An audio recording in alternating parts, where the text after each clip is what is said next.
नमस्कार बच्चों, जय श्री कृष्णा। स्वागत है आपका 11th होम साइंस की क्लास में। तो बच्चों, हम फर्स्ट लेसन पढ़ रहे थे मानव पारिस्थितिकी और परिवार विज्ञान के बारे में। कल हमने अध्ययन किया था। कल हमने पारिस्थितिकी किसे कहते हैं, मानव पारिस्थितिकी किसे कहते हैं, परिवार विज्ञान के बारे में हमने अध्ययन किया था और हमने किशोरावस्था के बारे में भी थोड़ा बहुत अध्ययन किया था। आज हम पढ़ने वाले बच्चों कि कौन कौन सी महिलाओं ने गृह विज्ञान को माध्यमिक और उच्च माध्यमिक विद्यालय और विश्वविद्यालय तक जो है वो स्थापित करने के लिए अपना योगदान दिया। तो हम चलते हैं बच्चों टेक्स्ट बुक की ओर। देखो बच्चों, देश के विभिन्न भागों में 20वीं शताब्दी के शुरुआत के अंदर ही बहुत सारे ऐसे संस्थान थे जिन्होंने जो है भोजन है, पोषण है, वस्त्र उद्योग है, विस्तार शिक्षा है, इन सभी के पाठ्यक्रम की शुरुआत की थी।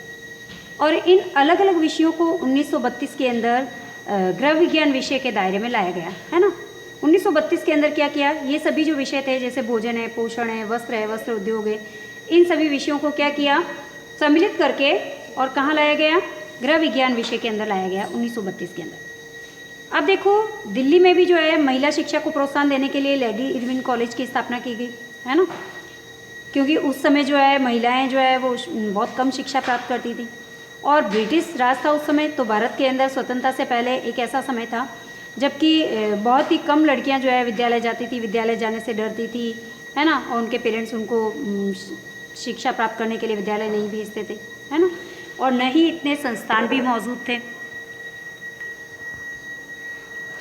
अब देखो बच्चों, भारत की स्वतंत्रता आंदोलन में जानी मानी कुछ महिलाएं ऐसी थी जैसे सरोजनी नायडू है, और राजकुमारी अमृत कौर है, कमला देवी चट्टोपाध्याय है। ये ऐसी महिलाएं थी जिन्होंने कि जो है हम कह सकते हैं कि ये अखिल भारतीय महिला सम्मेलन की अध्यक्ष भी रह चुकी हैं। इसके साथ साथ इन्होंने ही लेडी इरविन कॉलेज की जो है संकल्पना बनाई थी और उसकी स्थापना भी की थी। तो प्रश्न भी पूछा जाता है कि कौन कौन सी ऐसी महिलाएं हैं जिन्होंने जो है गृह विज्ञान को जो है विद्यालय महाविद्यालय क्षेत्र पर जो है वो पहुंचाने का कार्य किया। तो बच्चों, इन महिलाओं ने जो है गृह विज्ञान को विद्यालय महाविद्यालय और कॉलेज तक पहुंचाया और लेडी इरविन कॉलेज की स्थापना भी की। और उसी समय लॉर्ड इरविन जो थे ये ब्रिटिश वायसराय थे और उनकी पत्नी जो थी लेडी डॉर्थी इरविन जो थी, ये इन्होंने जो है इस कॉलेज की स्थापना के अंदर कुछ समर्थन इन्होंने भी दिया था और ये कॉलेज जो था लेडी इरविन के नाम पर रखा गया, इसीलिए इस कॉलेज का नाम जो है वो लेडी इरविन रखा गया। इस प्रकार से हम कह सकते हैं कि इन महिलाओं की भूमिका के कारण या इनके योगदान के कारण या इनके संघर्ष के कारण जो है महिलाओं को जो है आगे आने का मौका मिला, महिलाओं को शिक्षित होने का मौका मिला और गृह विज्ञान विषय जो है वो कुछ आगे बढ़ा।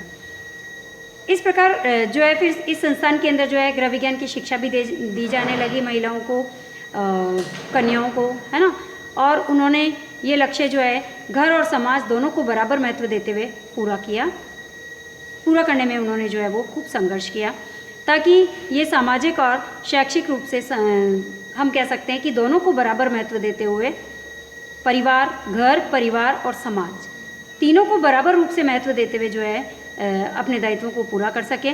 और हम कह सकते हैं कि इस प्रकार से महिलाओं को अपनी शक्ति को, अपनी क्षमता को पहचानने में मदद मिले और अब वो अपनी क्षमता को पहचान करके आगे बढ़े और अपने दायित्वों को अच्छे से निभा सके। इसलिए जो है इन्होंने जो है गृह विज्ञान के क्षेत्र में विशेष योगदान भी दिया और महिलाओं को शिक्षित करना इनका प्रमुख उद्देश्य था।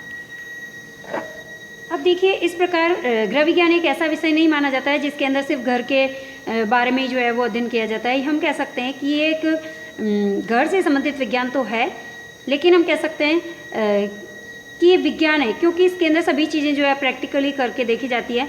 तो हम कह सकते हैं एक अंतर विषयक क्षेत्र है ना, जो कि छात्र और छात्राओं को अपने जीवन तथा अन्य व्यक्तियों, परिवारों के जीवन की गुणवत्ता में सक्षम बनाता है। इसके साथ साथ इस विषय को जो है प्राथमिक स्तर पर जब इसको शुरू किया गया तो इसके अंदर जो है पाक कौशल है, पाक कला को जो है सम्मिलित किया गया, कपड़े धोना है, बच्चों की देखभाल करना है, इन विषयों को इसके अंदर जोड़ा गया।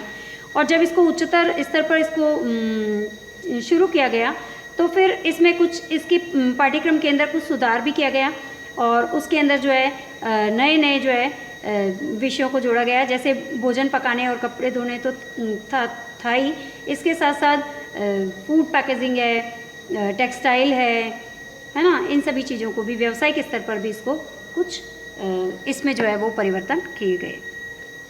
अब देखिए बच्चों, शुरू में ये जो गृह विज्ञान था, जब प्राथमिक स्तर पर इसको शुरू किया गया था तो इसके अंदर तो पाक कौशल है, कपड़े धोना है, बच्चों की देखभाल करना है, यही विषय थे। तो इसके कारण लड़के जो थे वो इस विषय से दूर रहना पसंद करते थे, क्योंकि वो इन चीज़ों में इंटरेस्ट नहीं लेते थे। वो सोचते थे कि ये लड़कियों का विषय है, हमारे लिए ये ठीक नहीं है। तो फिर इसको जो है माध्यमिक स्तर पर और उच्च माध्यमिक स्तर पर जो है इसमें काफ़ी परिवर्तन किया गया, इसको व्यवसाय से जोड़ा गया ताकि सभी बच्चे जो है, लड़के और लड़कियां सभी इसकी ओर आकर्षित हुए और आकर्षित होकर के और जो है वे इस विषय को लेना भी पसंद करने लगे हैं अब। और हालांकि इस विषय में परिश्रम तो कम ही करना पड़ता है, लेकिन लड़के ऐसा सोचते हैं कि ये गृह विज्ञान है, घर का विज्ञान है, इसके अंदर जो है खाना बनाना सिखाते हैं, ये कोई हमारा काम नहीं है, इस तरीके से तो उनको ये कम पसंद था। लेकिन वर्तमान समय में इसको बहुत ही नया रूप दे करके हमारे सामने प्रस्तुत किया गया है, जिसके कारण हम कह सकते हैं कि अब लड़के और लड़कियां समान रूप से गृह विज्ञान विषय को लेना पसंद करते हैं, क्योंकि इसमें जो है व्यावसायिक स्तर पर काफ़ी जो है अच्छी जॉब्स भी है। और इस प्रकार बच्चों हम कह सकते हैं कि गृह विज्ञान विषय के अंदर वर्तमान समय के अंदर मानव पारिस्थितिकी और परिवार विज्ञान इसको नाम दिया गया है। इसके अंदर अनेक विषयों को शामिल किया गया है। इसमें मानव विकास है, भोजन है, पोषण है, कपड़े हैं, पोशाकें हैं, संचार है, विस्तार है, संसाधन प्रबंधन है, इन सभी विषयों को इसके अंदर शामिल किया गया है। और इन विषयों की जानकारी जो है जीवन की गुणवत्ता को बनाए रखने के लिए और साथ साथ गुणवत्ता में वृद्धि करने के लिए भी आवश्यक है ना। एक जीवन, हम कह सकते हैं कि गृह विज्ञान विषय एक जीवन जीने की कला है ना। हाँ, एक जीवन जीने की कला है, यानी कि यदि हमें गृह विज्ञान विषय का यदि ज्ञान नहीं है तो हम कह सकते हैं कि हम अपने जीवन को ठीक ढंग से नहीं जी सकते। तो सभी बच्चों को गृह विज्ञान विषय का विशेष रूप से जो है वो अध्ययन करना चाहिए। तो बच्चों, धन्यवाद बच्चों। आज हमारी क्लास यहीं कंप्लीट होगी और ये लेसन भी हमारा यहीं कंप्लीट हो रहा है और नेक्स्ट लेसन हम नेक्स्ट क्लास में पढ़ेंगे। धन्यवाद। जय श्री कृष्ण।